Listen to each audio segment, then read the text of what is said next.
So I hope over the next 15 minutes we make it interesting. We'll follow order. First, we'll get Mr. Seth to come in, then Mr. Kalbag, who's the editor of Midday in Bombay, then Mr. Thukral, who's a group brand and corporate communications head, and you had heard him in the morning, and the last word on this from Mr. Desai. As we're discussing the future of media, what we'd like to focus on is, do the Indian media owners understand that social media will impact their business model in the next 3 to 5 years, if it's not already impacting that? Do the editors, journalists leverage social media as much as they should, or as much as their counterparts in the West do? Third is, in terms of, will the I refer to the Ashton Kutcher phenomena, will the Ashton Kutcher phenomena impact Indian media in some months, in some years to come, where individuals that are part of media will be bigger than the media itself? And last but not the least, what are their suggestions for the Indian media owners, Indian media professionals, to be able to leverage this opportunity that social media presents? With that, I had a PowerPoint presentation, but I'm not making that. Mr. Seth, we get started with you. On what? On the future of media in India. No clue. I mean, I don't even know what the future holds for this country about 3 hours from now. We'll hear it from Arnab. But I think Vanitha made an interesting point when she talked about the Wall Street Journal article written by this reporter in search of the hottest chili. I have 3 or 4 comments to make. Comment number 1 is, none of us is in predictive mode to tell you, where media is headed, because I have a feeling over time, media will be driven by technology, sadly not by content. The fact that you have to squeeze your thoughts in 140 characters is symptomatic of what's going to happen to media. B, consumer behavior is going to change. We're going to become coffee machine brain people. We'll want everything instantly, we'll want it on tap, and most importantly, we'll want our flavor. She talked about, in her presentation, future media, saying ghettoization. I don't even call it ghettoization, I call it even worse. It's a tribalization, not just of thought, but of the medium itself.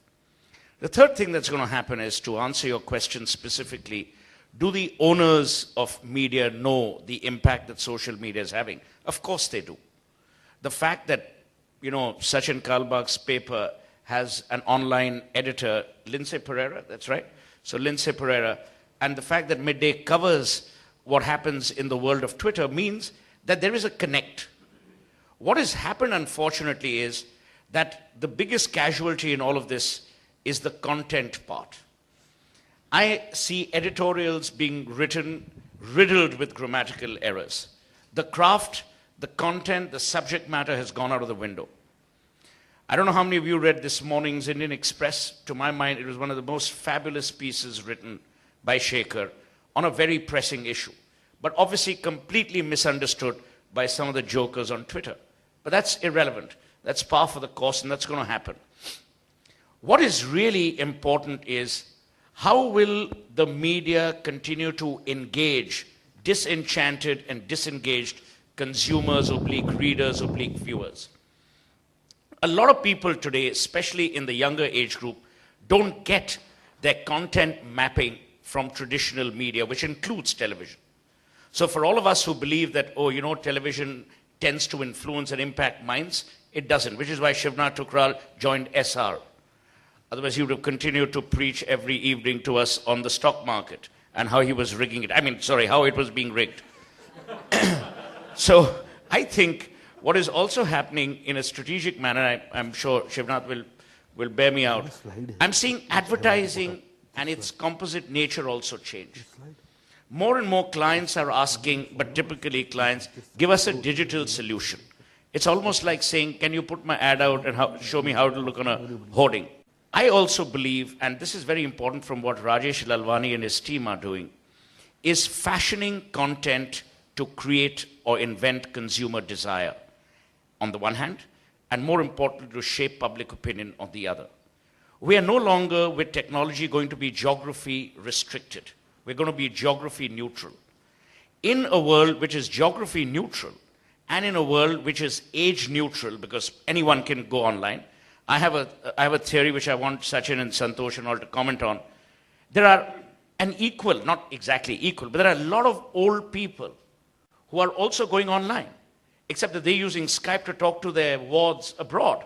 So it's a misnomer to believe that the internet or the digital world is a world of young people. It's a world of everyone who wants to connect beyond borders, who wants to be geography or, let's say, age neutral. And finally, I think what the future of media holds out, I can't tell you, what will work, what won't work, but there will be a compression of thought. There will be the desire and the need to constrict thinking. Within that constricted thinking and within that space, the challenge will be, how do you get potent messages across? But more importantly, how do you get potent messages to remain? Because the furiousness and the fury with which more messages are going to be transmitted and the pace at which you're going to be bombarded with content is going to make it extremely difficult for many bird-brained people to both receive and then comprehend the information that comes their way. So I think these are broadly the challenges that I believe the media in future, rather than the future of media, will throw before us. Thank you. Thank you, Suhel, for being provocative and saying that content is a casualty in today's social media. And really, as we go along, there'll be a new path that we also don't know as people who are in the media business. Sachin, you're an editor. Really, what happens in social media impacts what you do. So your view is very important. I agree with Suhel on the content gathering part. I think most media houses across India, and indeed many media houses across the world, have forgotten the art of news gathering. So what really happens is that media owners think that news gathering is such an expensive proposition. Why invest in it so much? Okay, which is why you have television media, which is mostly about talking heads at at 9 o'clock till 11 o'clock in the night, whereas that is really the prime time, and that's where you should be breaking stories, right? But that does not happen. I was sharing this thought with Shivnath in the afternoon, that when I was working with a newspaper called Mail Today in Delhi, and we had constant interaction with the Daily Mail of the UK, which is suddenly in the news because Daily Mail is now the highest, the most read news website in the world, ahead of the New York Times. But we went there about 4 years ago, and the online editor was very, very sad to tell me that the Daily Mail's news gathering costs are only 120 million pounds. That is the revenue of all the television channels put together out here. 120 million pounds, I almost fell off my chair, and I said, if I had a budget of 120 million pounds, I would be the king of media in India. But that's how it is. I mean, so in that sense, I agree with Suhel that if media houses do not focus on the fundamentals of news gathering, then news, the newspaper or the television channel or the magazine itself will become, as Shivnath puts it, a very lazy product. And where the frivolousness comes in, which is where the jokers on Twitter that Suhel was mentioning they come in, because the journalists themselves do not have the depth of understanding to convey their point to the readers, right? So every point that you make, there are 10 loopholes that other equally intelligent guys will make and say, by the way, you're wrong on this. So where did you get this data point from? And suddenly the journalist is exposed in that sense. So journalists should be aware that they are not living in a echo chamber anymore.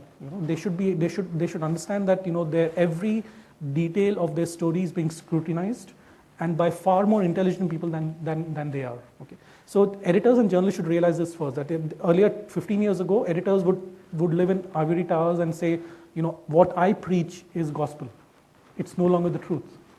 So that's the first lesson of social media, that editors and journalists should understand that we are no longer the purveyors of so-called the ultimate truth, because there are lots of truths out there. Our thing is to understand and filter out the best amongst the so many stories that are going on there, and which cater to the constituency that I want as an editor. Okay. So Midday I'm not plugging Midday out here, but Midday as a city paper would want to focus only on the constituency of Mumbai, whereas a CNN, IBN or an NDTV would say, India is my constituency, and I want to create assets in each city so that I can get the best stories out of there. Not news breaks, but story breaks. Okay. exclusive stories, and Shivnath will talk about, because he's got far more experience on television than anybody else here has. So that is the second part. I think the third part is media. The media owners are aware that there is some animal called social media, but they don't know what to do with it. It's like what I call the solar panel syndrome. Everybody thinks that solar panels are great, but nobody's buying them. Nobody knows what to do with them. They're damn expensive. So even if you get them, what do? Do you cook on using a solar panel? Do you watch television? Do you illuminate your house with a solar panel? So similarly, social media is similar to that. Every media owner knows that there is Facebook, there is Twitter, there are 700 million people on Facebook, of which 45 to 50 million are in India. Huge response on Twitter to anything that people put out. So clearly there is awareness, but what to do with that awareness is something that media owners are unable to figure out. One reason could be that most of the ad spends that happen, and Manita pointed that out in her presentation. Most of the ad spends that still happen in a traditional media. Nobody's taken the gauntlet and said, okay, I want to invest in social media, I want to invest in online media only. And that's just about 5% or 7% of the total ad spends. I mean, you might know better. But if today I go to the CEO of my company and say that here is 100 crore, where will you invest the money at? Money? He'll probably tell me that I will double my circulation of the newspaper. Print more copies, get more reporters into the newsroom, but I will not invest in online media. Not because he doesn't want to, it's because he's not seeing any returns on that media. Very important point. So maybe 5 years down the line, things will change. That's what we have to do. Yeah. Maybe 5 years down the line, things will change. And ultimately, whether we like it or not, media owners, the first thing that they look at is ROI. Okay, so and I don't blame them, because media ultimately is a business. So why should any business owner not look at ROI? If I want to put in 100 crore into my business, I better get 150 crore at the end of 5 years. So these are the 2 or 3 limited points that I wanted to make on the future or the impact of social media on the media itself. Today, if advertisers, for instance, want to put in money or want to launch a brand campaign, how many advertisers would launch a campaign purely on YouTube, for instance, or purely on Facebook? Every advertiser will say, I want an integrated marketing campaign, where newspapers are important. The front page of Times of India is still the most sought after. It's expensive, but it's still the most sought after, launch vehicle for any brand. So until that happens to an online medium, which is slowly and surely happening maybe in the US and European markets, unless that happens, I don't think things will change, at least in India. And I think it is wrong to compare the Indian market to the American and the European markets, because there the traditional media readership is actually dwindling. Here, traditional media readership is actually shooting up, and I think that will make a huge difference there. Thank you. Journalists will have to filter out that content. Yeah. I mean, like I said, many of my stories come from social media, but I still have to adhere to the fundamentals of journalistic practices to go and figure out whether the story is right or not. Fair enough. Now we have Shivnath, who's been on all sides of the table, so to say. And thanks so much, Anurag, and thanks, Rajesh, for inviting me to be a part of this panel. My good old friend Suhel, for almost, 12 years now, in a lot of ways reflects what the future of media will be. First, they claim they have no clue, and then they talk for 7 minutes to tell you what it is going to be like. But having said that, without interruption, I think what Suhel is saying is only partly correct, because content will always be king. What Suhel is referring to, the way content is going to be designed and packaged for you. If content were not to be king, when technology came in, Hollywood should have shut down. It did not. We are still watching our movies. Journalists are still looking at some story to make a story out of it. It is sad that television today has become everything about soundbite journalism, and he's a great example of that, but actually he does a better job than journalists a lot of times. But the fact of the matter is, the future of media is in the hands and is staring at them as a huge opportunity for traditional media. And why do I say this? I think social media is one of the biggest factors which is making traditional media lazy. And I say this because everything seems to be about crowdsourcing. Everything is fashionable. Give us your feedback. What do you think my questions should be to this guest tonight at 9 o'clock? Give me 5 pointers. My audience wants to know. Arnab, of course, says, India wants to know. You are India. But he's not on Twitter. Well, I'll tell you why he's not on Twitter. He's technologically challenged. Yeah, I know. And now we're not going to get personal here. So just like the way he almost said that I rigged something, and like the way I say Suhel is almost the faceless spokesperson of a corporate whenever you can make out when he says those comments. Anyways, the point is that there is a huge opportunity for traditional media. And how? They have to stop resorting to lazy journalism of saying everything is about soundbite. Raise your hand and tell me which was the last big TV story you guys remember was broken on television. One last big story. But a TV story has to be broken on television. No. So can you remember a big story on television which was broken? You remember? 9/11. Sorry? 9/11. 9/11 was not broken on TV. How was 26/11 broken on TV? Tell me a good story break that you remember from television. You don't. Because when you put on the TV at 5 o'clock in the evening, it's all about, not me, one of these faces on TV, including Anurag, or many others. It's a limited, so you go channel to channel, they'll be all there and they'll all say exclusive. That's the worst. So everybody is an exclusive. Let me just finish. So the bottom line is, there's a huge scope for creating good content. Number one. Second, relevance of social media. The revenue aspect is not sorted out yet. It is not expensive, Sachin. Social media is actually free for media channels to adopt. Yet they don't know how to figure it out. So of course they're all on Twitter. Rajdeep has 5 lakh followers, and he talks a big deal. So what are you going to do about it? Except for feeling happy that 5 lakh people read what wisecrack I had in the night. The point is, unless there is a revenue model to it, you will actually go back to traditional media for revenue, right? You will still earn your money out of your ad revenues. Somebody has to figure out the revenue stream. That's number 2. Third, TV, I come from TV. TV is a visual medium. I don't see any visuals on TV anymore. Your challenge, it's like saying, why the hell should I worry about soundbite journalism? I can put on the radio and listen to it. I don't care, they're the same faces. I have to just hear the voices. Why are you taking the virtues of your traditional medium, the strengths of your traditional medium, away from yourself just because there is social media? You become lazy. So there is social media, I'll also tweet, hence I have a social media strategy. So what's the big deal about it?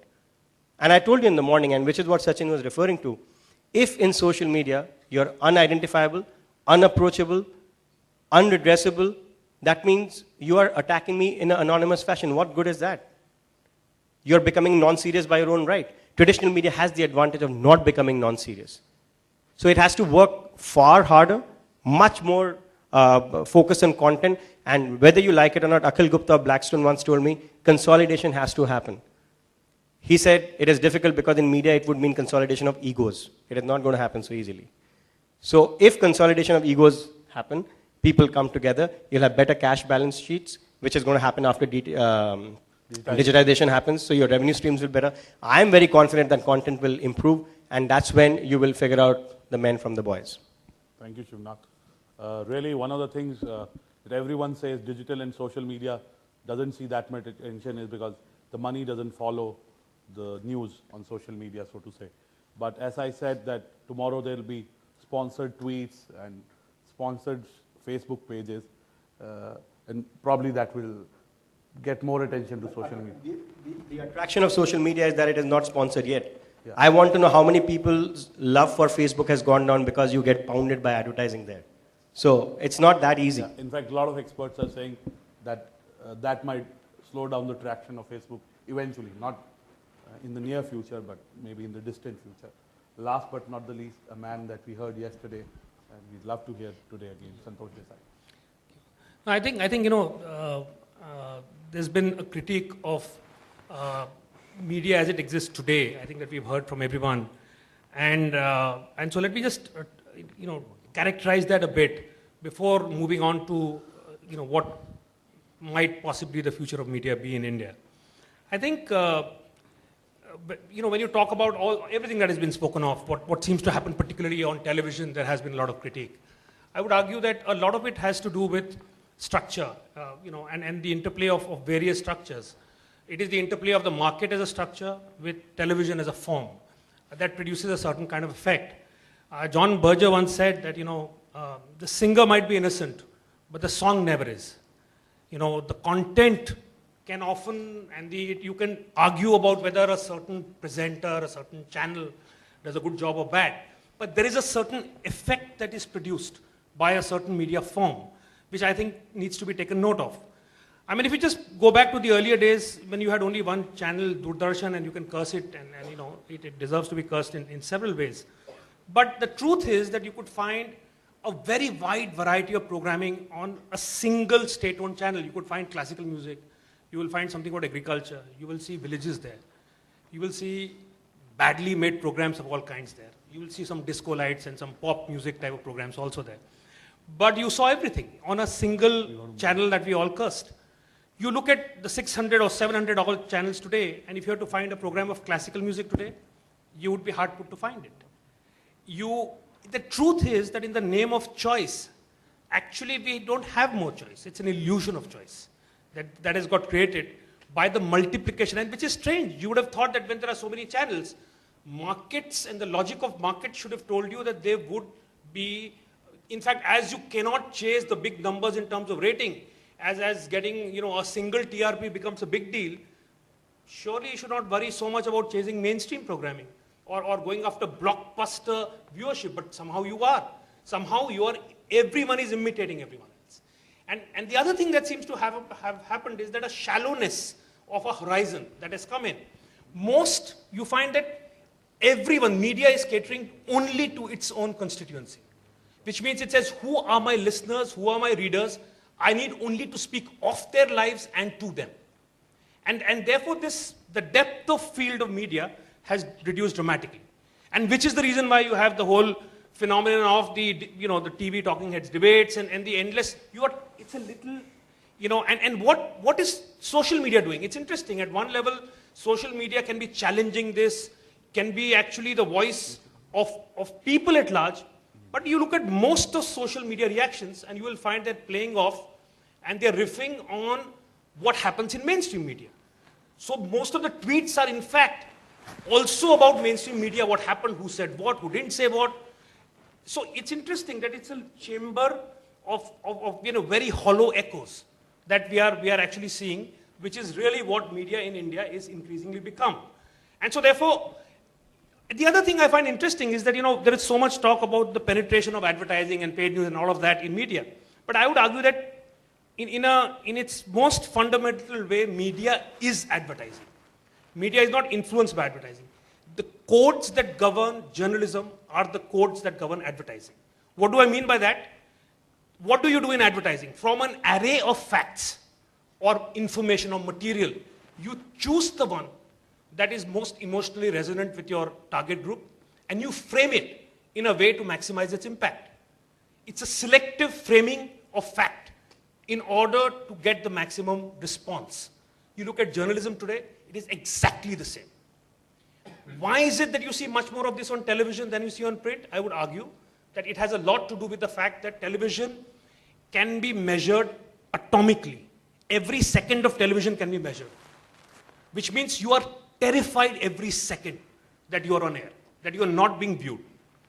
Print can only be measured retrospectively. Nobody can say that page 3 didn't work, this time's edit didn't work.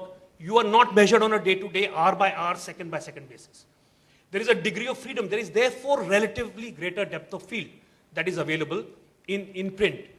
So as a result today, what we have is, I think we are locked into this situation where we are all looking at a very narrow sort of range, and we are operating within that.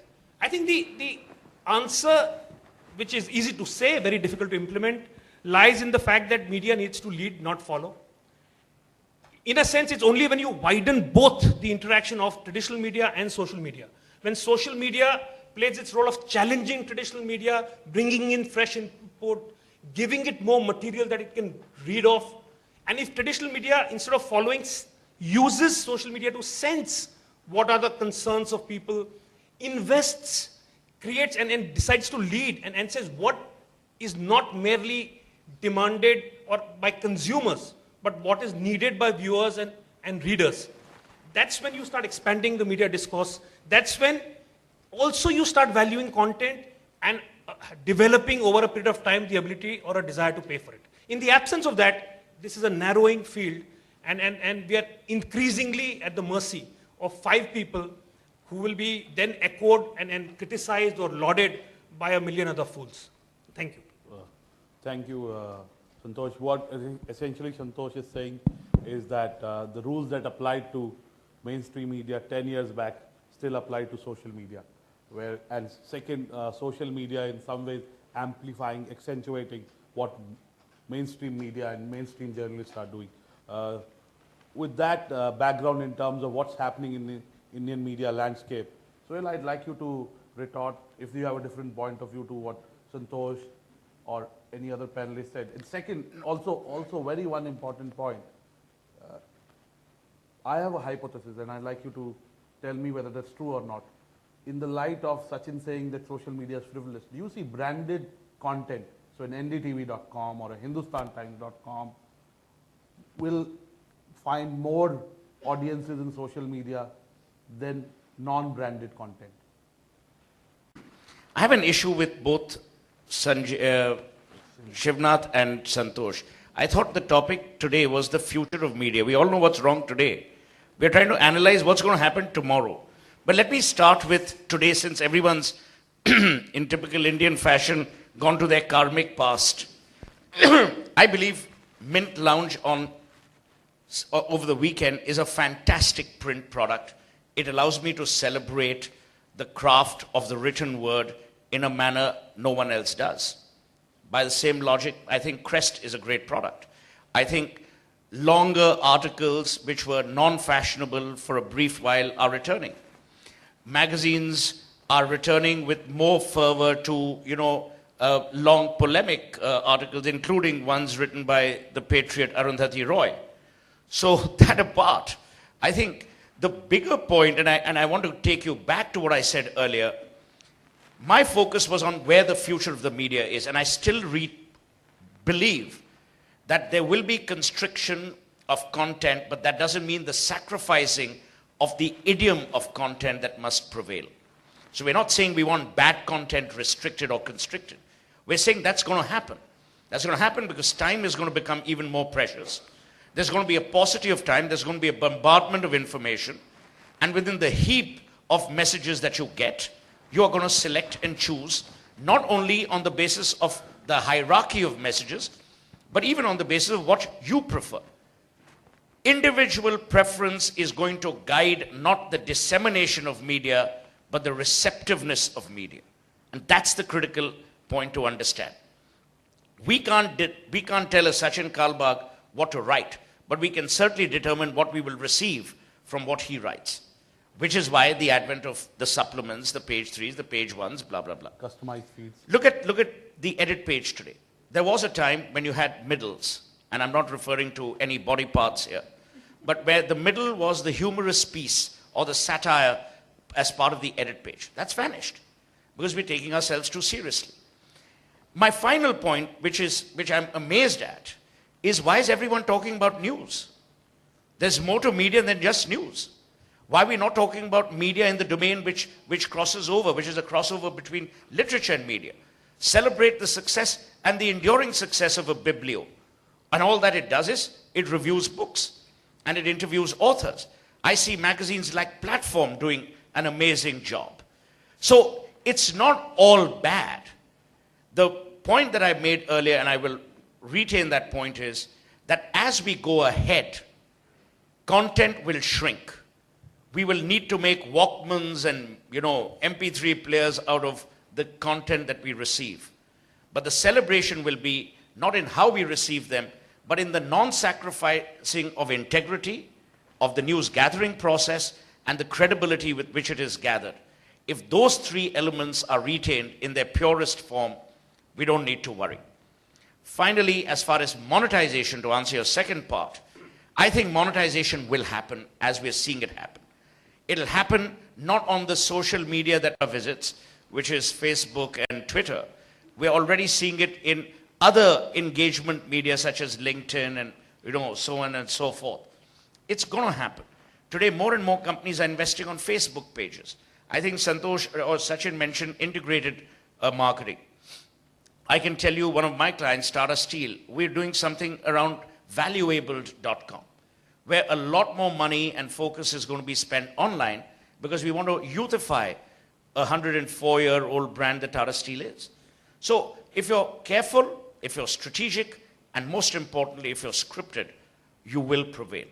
The challenges are going to be enormous, but so is the excitement. You know, in some way, Suhel, what you're saying, some of the things that you said were true in the past will be true now. You know, because in terms of...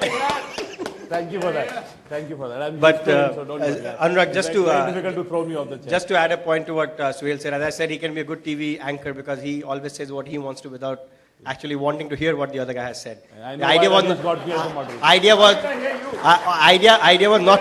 idea was not to talk about the past. Idea was to say that the future lies in better content. So we were not describing the present. We were saying that what is not there in the present will be the virtue of the future. Anyways, having said that,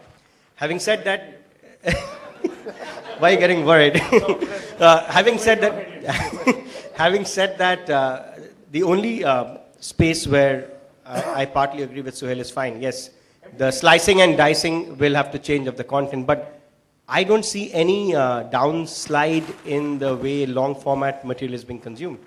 And I know Caravan is a touchy topic, so I will not get there, Suhel. But New Yorker is doing pretty well. New Yorker iPad app is doing pretty well. They don't write short format in the iPad app of New Yorker. I think it's one of the best iPad apps that I've ever come across in any kind of academically oriented journalistic literature. But the fact is, you will still need to create that long format content for it to be stripped down. That is where money making is. So don't say content will be constricted. Content in one platform will be constricted. The opportunity, Suhel, is that on traditional formats, I go back to television and I go back to news again. Or let's get away from news. Let's talk about GEC. Star Plus is still making money with their half-an-hour serials. How come? They're not making 7-minute serials for your iPhones or your mobile phones yet until 4G comes in. If 4G comes in, they will do that. But they will not kill their half-an-hour. There will be viewer for every medium. And at the end of the day, whoever cracks that revenue model. So for example, today, traditional media, TV, we were talking about 120 million pounds of new news gathering budget. And Vanita said, if, let's say, for example, consolidation happens, imagine if NDTV or a CNN, IBN, or even Times now, for a change, tries to experiment with creating great news content, which is their own story, which is not a story break out of an interview, but out of an actual story. It will make a huge difference. The fact is, it is not there today. So tomorrow, their opportunity lies there. Somebody has to break the wheel, Suhel. I'll give you a small example. For 10 years now, I was a part of TV journalism for 15 years. Out of that 10 years, I only saw business channels being about stock market ticker, stock market ticker, stock market ticker. What's the average household savings invested in the Indian equity markets? 4%. It has not gone up in the last 10 years. Why? Media is not being able to change consumption patterns. It is not supposed to, but it is not even being able to create an advertising pie. There is an issue. Nobody wants to experiment. Suhel, I should put a disclaimer. Suhel advised us on some good programming on NDTV Profit. We did not do it. You know why? There were no budgets. There were good shows on corporate brand. There were good shows on how companies have come about. But nobody wants to back it because it has no money. Yeah. What Shivnath is essentially referring to two things. Just most of you know what's happening in the media, but news channels spend 40% of their budgets on carriage and between 8 to 12%, depending on which channel it is, on content. Just 8 to 12% on content and 40% on carriage. And second point that Shivnath is talking about is the point that really, in some sense, media habits have not been impacted by what's happening in social media. That's what he's alluding to without saying. Santosh, there is in some way, what's happening in the US in terms of in Hollywood, which is really in India, Bollywood, Silicon Valley, and Madison Avenue coming together. How's that impacting the business models of media? Where Suhel started saying technology is going to start dictating what's happening in the media space and hence audiences. How do you see that trend happening in India in terms of technology, Bollywood, and advertising coming together? Because really that's what's happening in some manner. I'm not exactly sure, what exactly is you're pointing to. I would just say that, just the first part of that, I think all media is technology. Actually, the book is technology. No, in terms So of meaning to slicing that dice. extent,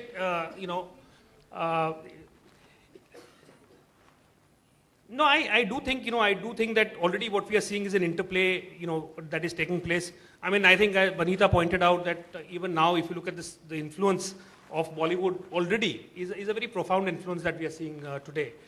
I think I'm not sure if these are the three forces that I would actually pick as being the key ones that will determine the future of media in India today. So rather than say just keep talking, I'll just let it rest here. I'm not sure that I would actually, therefore, be in a position to answer that in any meaningful way.